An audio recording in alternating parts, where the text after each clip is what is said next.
जैसा कि हम लोग पिछले क्लासेस में रिफ्लेक्शन पढ़ रहे थे, देखिए यहाँ पर कुछ प्रॉब्लम हो सकती है आपको कि जैसे डिफिनेशन हो गया, जैसे प्लेन मिरर किसे कहते हैं, रे किसे कहते हैं, तो इन सारी चीज़ों की छोटी छोटी डिफिनेशन ये आपको हम सेपरेटली लिखवा देंगे। और या आपको हो सकता है कि पीडीएफ फॉर्म में दे दिया जाए। हम यहाँ इसलिए हैं कि आपको हर एक कॉन्सेप्चुअल पॉइंट अच्छे से बता दिया जाए, हर एक कॉन्सेप्ट क्लियर किया जाए, ताकि आप अच्छे अच्छे न्यूमेरिकल्स बना सकते हो और बोर्ड लेवल के भी क्वेश्चन बना सकें। आप अपने आप को कंसंट्रेटेड रखें, कंटिन्यू रखें, रेगुलरली वीडियो को देखते रहें और साथ ही साथ पेन पेपर के साथ रहें, ताकि जो भी न्यूमेरिकल आए और हमेशा जो भी वीडियो, जैसे मान लेते हैं कि कोई कॉन्सेप्ट आपको ना समझ आए तो फिर से उसे रिकॉल कीजिए, फिर से उसे देखिए, तब जाकर के वो सारी कॉन्सेप्ट आपके पीछे से क्लियर हो जाएगी और अच्छे अच्छे न्यूमेरिकल बना पाओगे।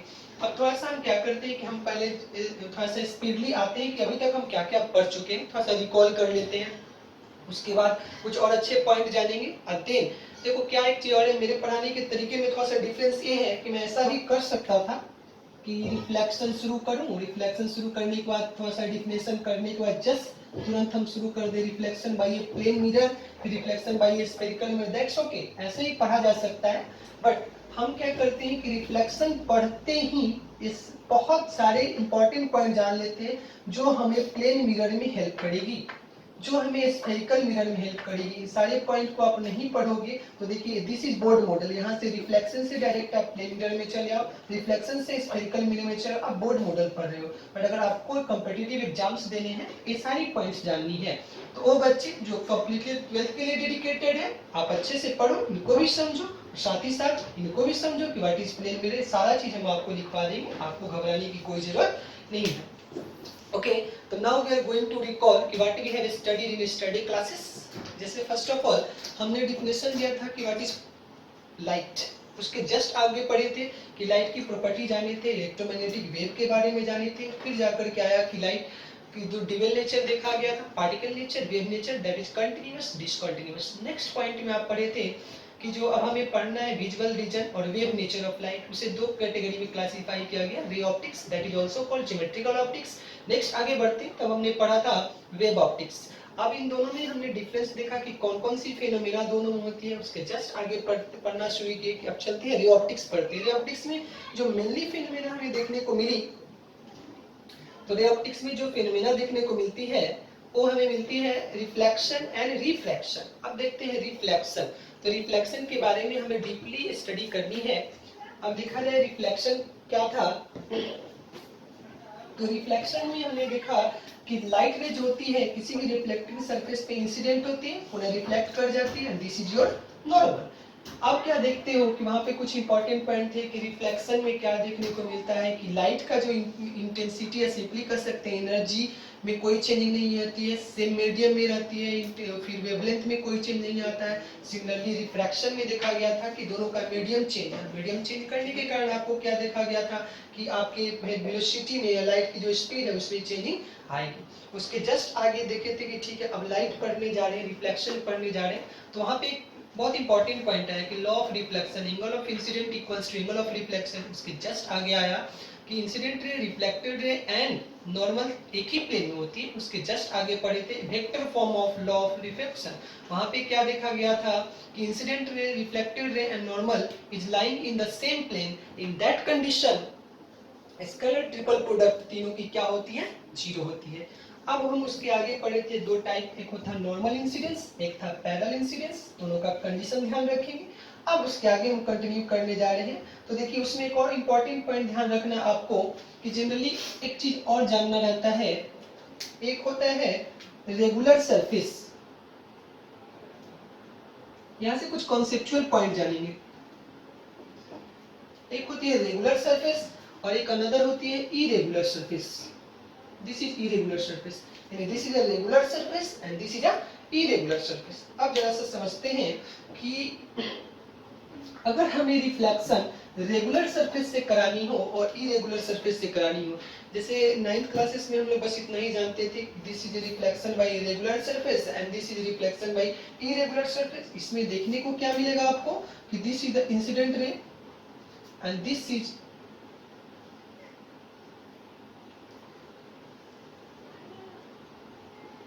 the incident ray and this is the reflected ray, but here this is irregular surface. This is irregular surface, or in the case of irregular surface the reflection is such like that. यानी कि आप देख कह सकते हो कि यह मेरी अगर रेगुलर सरफेस है, this is our regular surface and this is our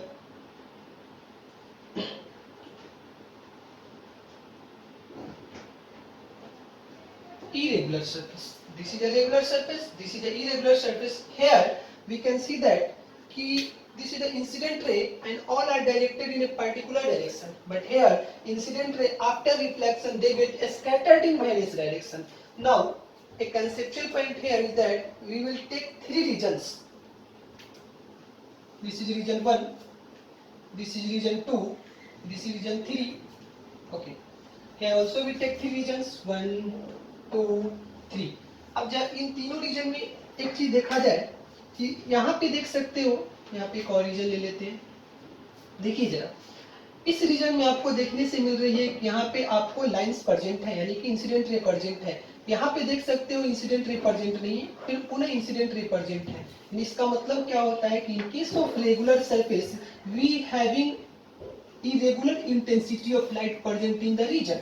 इसका मतलब क्या देखने को मिलेगा कि अगर आप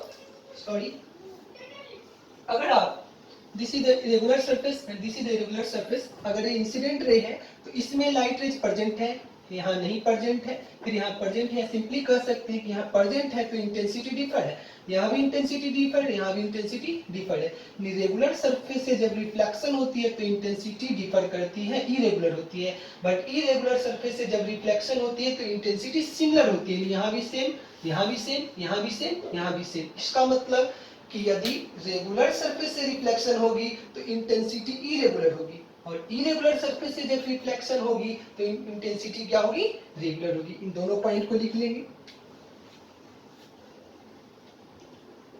जैसे देखिए, जब भी आपसे पूछा जाए कि what is regular surface and what is irregular surface, in that condition आपको कुछ अपग्रेडेड वर्जन में बात करनी है कि रेगुलर सरफेस में यदि रिफ्लेक्शन होती है, इन that condition the light rays, in that condition the light rays intensity will be different, but here intensity will be equally distributed over the region.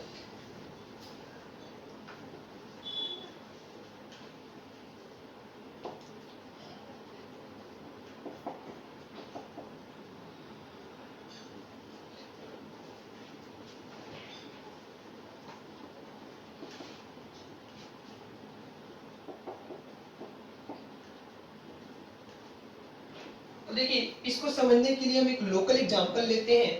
जैसे सिंपली क्या है कि अभी आपके पास एक पेपर होगी या आपकी कॉपी होगी, उस पर कुछ वर्ड्स होंगे, और आपके रूम में जो लाइट जल रही है उस लाइट के कारण क्या होगी कि उस पेपर पे सभी लेटर आपको विजिबल होगी. But at the same place अगर आप एक प्लेन मिरर, आप आईना रख देते हो तो आपको क्या देखने को मिलेगा कि जब आप आईने को देखना चाहोगे तो लाइट रिफ्लेक्ट होकर कुछ ही पार्ट आपके आईज पे आएंगे. इसका मतलब ये देखने को मिलेगा आपको कि उस मिरर का कुछ ही पार्ट आपको विजिबल है, बट अगर पेपर है तो उसका सारा पार्ट विजिबल है. सिंपली इसको हम यहाँ पे ऐसे समझ सकते हैं.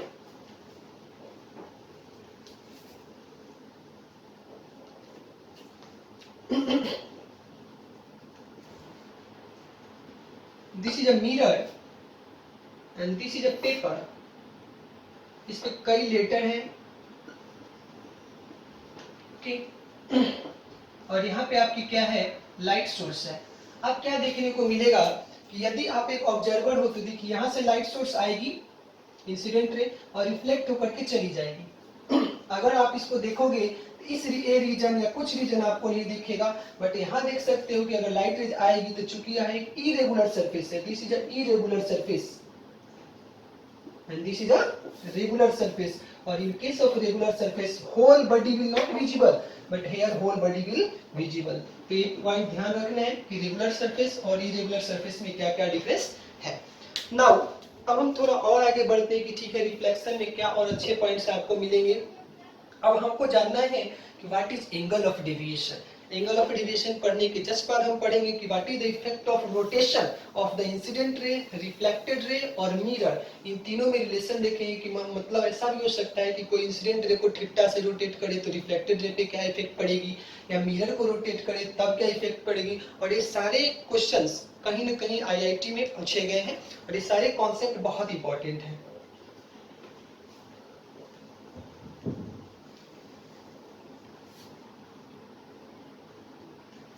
ओके, अब हेडिंग डालेंगे एंगल ऑफ डेविएशन, हिंदी में इसे बोलते हैं विचलन कोण। और आप 9th क्लास में पढ़ के आए होंगे प्रिज्म, 9th या 10th में पढ़ना था प्रिज्म के बारे में, वहां भी क्या था एंगल ऑफ डेविएशन हम लोग जानते थे, बस उसी के कॉन्सेप्ट से रिलेटेड है। सबसे पहले समझना है कि व्हाट इज डेविएशन। तो डेविएशन का मतलब होता है कि अपने पाथ से डेविएट कर जाना। जैसे मैं जाना, जैसे आप ऐसे सोच सकते हो कि दिस इज अ पाथ और there is a boy who is running on this path. तो जैसे यह जा रहा है, जाते जाते एक समय ऐसा आता है कि यह बच्चा इस पाथ की ओर चला जाता है, यानी जाना था इसे इधर और चला जाता है इधर। इसका मतलब he gets deviated by this angle. हो सकता है या ऐसे चला जाए तो he gets deviated by this angle. ये ध्यान रखना है कि अगर मान लेते हैं this is theta 1, this is theta 2, और अगर वह इसी रास्ते से चला जाता है तो देयर इज नो डेविएशन, तो deviation is 0 degree. Here deviation is theta 1, here deviation is theta 2। Always कहां से मेजर करना है, इनिशियल डायरेक्शन से मेजर करना है। और एक चीज और ध्यान रखा जाता है, जब भी डेविएशन को लिखे तो वहां पर आप ये बताओ कि सेंस क्या है, क्लॉकवाइज है कि एंटी क्लॉकवाइज। जैसे यहाँ देखिए, आप अपने पाथ से किधर गए हो, क्लॉकवाइज डायरेक्शन में, तो ये लिख देंगे क्लॉकवाइज डायरेक्शन। यहाँ देखिए आप अपने पाथ से किधर गए हो, तो आप अपने पाथ से गए हो एंटी क्लॉकवाइज डायरेक्शन में, तो यहाँ लिख देंगे anti clockwise and this is your direction. तो डेविएशन का मतलब सिंपली यही होता है कि लाइट रेज अपने ओरिजिनल पाथ से कितना डेविएट कर रही है। नाउ अब थोड़ा सा छोटे छोटे एग्जांपल्स के थ्रू समझते हैं व्हाट इज डेविएशन। जैसे आपको देखने को मिलेगा कि this is your incident ray and this is your reflected ray. अभी पढ़ रहे angle of deviation by a plane mirror, single plane mirror से पढ़ रहे हैं। कुछ देर में पढ़ेंगे angle of deviation by 2 mirror, फिर पढ़ सकते हैं angle of deviation by 3 mirror. But हम ऐसा करेंगे कि 2 मिरर पढ़ने के बाद आपको एक ट्रिक बताएंगे जिसके सहारे किसी कितना भी मिरर हो, कितना भी रिफ्लेक्शन हो, सभी के लिए आप आंसर निकाल सकते हो। जैसे यहाँ देखिए, this is your incident angle और एंगल ऑफ रिफ्लेक्शन। ऐसा देखते हैं, आपको पता है कि angle of incidence is equals to angle of reflection, this is theta. This is the angle of incidence, this is the angle of reflection, और दोनों आपस में इक्वल होती है। मान लेते हैं कि एंगल कितनी है, थीटा। अब हम इसको ऐसे प्लेस करते हैं। अब देखिए जरा, this is theta, this is also theta. अब जरा तुम सोच सकते हो कि ये जो लाइट है, लाइट की ओरिजिनल पाथ अगर ये मिरर नहीं होती तो कैसे जाती, इस तरह से जाती। तो जाना था ऐसे बट चली गई है ऐसे। तो आप देख सकते हो कि दिस लाइट गेट्स डेविएटेड, अपने पाथ से डेविएट हो चुकी है, and this angle is angle of deviation of the incident ray. अच्छा, अब पहले तो देखना है कि डायरेक्शन क्या है, क्लॉकवाइज की anti clockwise. Here you can see ये आपका ओरिजिनल डायरेक्शन है, इधर आप टर्न किए तो this is your anti clockwise. Anti clockwise यहाँ पे डेविएशन है। अब पता करना है कि व्हाट इज योर डेविएशन। अब जरा सा देखिए कितना डेविएशन है। आप देखो एक स्ट्रेट लाइन पे टोटल एंगल कितना बनती है, 180 डिग्री। तो क्या मैं ऐसा कर सकता हूँ, theta plus delta is equals to 180 degree. Okay, अब यहाँ से डेल्टा आया कितना, 180 माइनस 2 थीटा। यहाँ से भी लिख सकते हैं delta equals to pi minus 2 theta. बस ये ध्यान रखना है कि this is your anti clockwise direction. Okay, इसको ऐसे भी कर सकते हैं, this is your original path. कोई बच्चा इसे ऐसे ही मेजर कर सकता है। ओके, क्या this is your initial path, आप यहाँ गए हो। तो देखिए जरा आपका एंगल ऑफ डेविएशन कितना हो जाएगा। इस बार एंगल ऑफ डेविएशन का वैल्यू अगर आप निकालोगे तो delta is equals to pi plus 2 theta, and this is in your clockwise direction. अब कैसे आया तो देख सकते हो एक स्ट्रेट लाइन है तो टोटल एंगल कितना है 180 डिग्री, और यहाँ से थीटा प्लस थीटा तो पाई प्लस 2 थीटा। तो इंपॉर्टेंट पॉइंट क्या ध्यान देना है कि अगर एक सिंगल मिरर है तो सिंगल मिरर से जब रिफ्लेक्शन होती है तो रिफ्लेक्शन होने के बाद जो डेविएशन होता है, angle of deviation is equals to pi minus 2 theta in anti clockwise direction और pi plus 2 theta in clockwise direction. This is the concept of angle of deviation for a single mirror. अब हम पढ़ने जा रहे हैं कि angle of deviation जब निकालना हो दो मिरर से, उस केस में क्या करना होगा। ठीक है, आप इस आपको जो ये कॉन्सेप्ट है पॉज करके पहले अच्छे से समझ लीजिए, और यहाँ पे कुछ पॉइंट्स है जो मैं आपको लिखवा देता हूँ। जैसे ही angle of deviation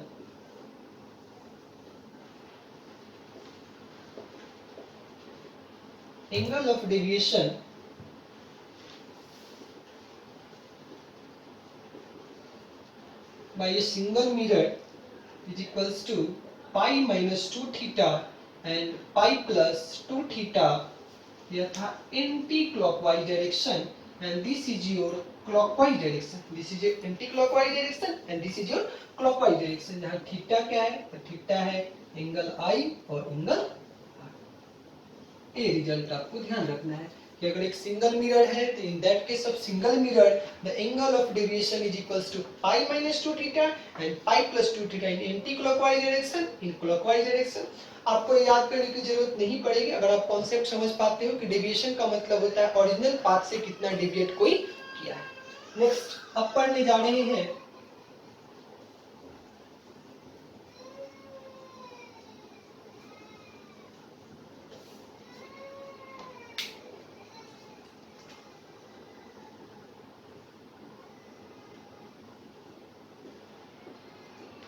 angle of deviation through two mirror. यानी पहले हम पढ़े कि एक सिंगल मिरर, तो सिंगल मिरर वाला क्वेश्चन आपके बोर्ड एग्जाम्स में पूछे जा सकते हैं कि जैसे पूछा जाएगा कि इंसिडेंट 30 डिग्री है तो रिफ्लेक्टेड रे भी कितनी डिग्री, इंसिडेंट एंगल अगर 30 डिग्री पे है तो रिफ्लेक्टेड रे भी कितने डिग्री पे होगी 30 डिग्री पे होगी। तो पूछा जाएगा कि what is the angle of deviation, तो उसके लिए जैसे आपको हम क्वेश्चन कराएंगे सेपरेटली तो आपको अच्छे से समझ आएगी कि ठीक है सिंगल मिरर के लिए क्या करना है, डबल मिरर के लिए क्या करना है, और वो फॉर्मूला याद रखना है कि पाई माइनस 2 थीटा और pi plus 2 theta. Sorry okay, angle of deviation through two mirror. अब जैसे देखिए मानते हैं कि this is my mirror 1 and this is my mirror 2, this is mirror number 1 and this is my mirror number 2।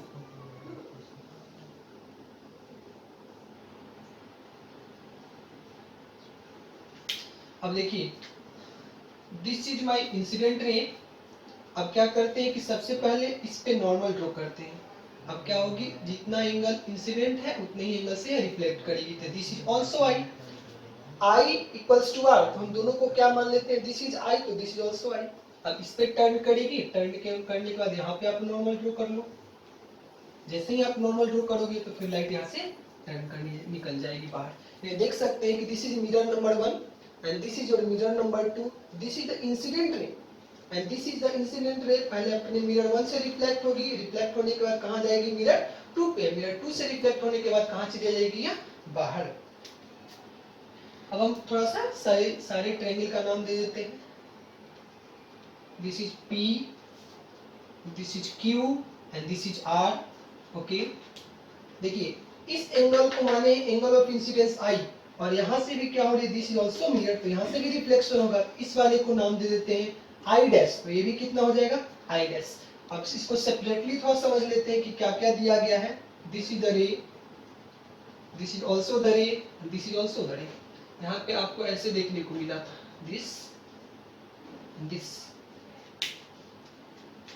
This angle is I, this angle is I, this angle is I dash and this angle is also I dash. अब जरा सा सोचिए कि यहाँ पर एक mirror था, this mirror, और यहाँ पे भी एक मिरर है, दिस मिरर, और मान लेते हैं कि इस मिरर के बीच का एंगल कितना है थीटा, यानी कि दो मिरर आपको थीटा डिग्री के एंगल पे रखिए। लाइट यहाँ से आएगी, इससे टकराएगी, टकराने के बाद रिफ्लेक्ट होकर दूसरे मिरर पुनः कहाँ चली जाएगी, बाहर चली जाएगी। अब जरा सा देखिए this is I, this is I, आप ऐसा कह सकते हो क्या कि दिस टोटल इज 90 डिग्री, तो दिस इज आई, तो this is 90 minus I. Okay, यहाँ देखिए this is your I dash, this is your I dash. अब देखिए ये जो लाइन है इस मिरर पे क्या है, परपेंडिकुलर है, यानी कि this angle is also 90 degree, तो दिस इज आई, तो रेस्ट एंगल कितना है 90 माइनस आई डैश। अब देखिए जरा इस ट्रायंगल में आते हैं, इस ट्रायंगल पी क्यू आर, इसको बाहर बना लिया जाए, this is P, this is Q and this is R. Okay, यह एंगल हमें कितना मिल चुका है 90 माइनस आई। ओके, यह एंगल कितना मिल चुका है 90 माइनस आई डैश, और यह एंगल कितना है थीटा। अब चलिए हमें क्या निकालना है, angle of deviation through two mirror, this is mirror 1, this is mirror 2। Okay, अब इस फिगर को मैं रब कर देता हूं। Now this is my incident ray. देखिए डेविएशन होता है अपने पाथ से डेविएट करना, तो अगर यह मिरर नहीं होती, यानी मिरर नंबर 1 नहीं होती, तो ये लाइट कैसे चली जाती, आगे की तरफ चली जाती।